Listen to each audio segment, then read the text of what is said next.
Здравствуйте! Сегодня я расскажу об одном из самых интересных солдат нашего гарнизона. Это стрелец конца 16 века. Название «стрелец» происходит от слова «стрелок» и указывает на то, что в состав вооружения отряда входило также ручное огнестрельное оружие. В середине 16 столетия правивший в Москве царь Иван Грозный создал современные стрелецкие отряды, и именно их помощь использовалась при захвате Нарвы в 1558 году.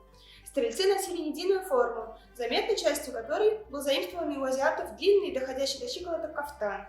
Кафтан изготавливался из сукна, и его цвет зависел от подразделения.